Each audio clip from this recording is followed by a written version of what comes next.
करतो। आता पाहूया बातम्या विस्तारानं। पंतप्रधान नरेंद्र मोदी आज नवी दिल्लीतील भारत मंडपम इथं रायझिंग नॉर्थ ईस्ट इन्व्हेस्टर्स समिटचं उद्घाटन करणार आहेत। ईशान्येकडील प्रदेशाला संधींची भूमी म्हणून अधोरेखित करण्याच्या, जागतिक आणि स्थानिक गुंतवणूक आकर्षित करण्याच्या तसंच प्रमुख हितसंबंधित गुंतवणूकदार आणि धोरणकर्त्यांना एकाच मंचावर आणण्याच्या उद्देशानं या परिषदेचं आयोजन करण्यात आलं आहे। ही 2 दिवसीय परिषद असून केंद्र सरकारनं ईशान्येकडील राज्य सरकारांच्या सक्रिय पाठिंब्यानं आयोजित केलेले विविध रोड शो, राज्यांच्या गोलमेज परिषदा अशा शिखर परिषद पूर्व उपक्रमांचा हा सांगता समारंभ असेल।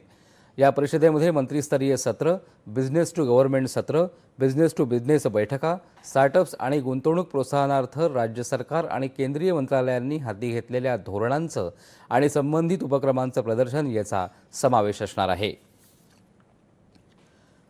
पंतप्रधान नरेंद्र मोदी यांच्या हस्ते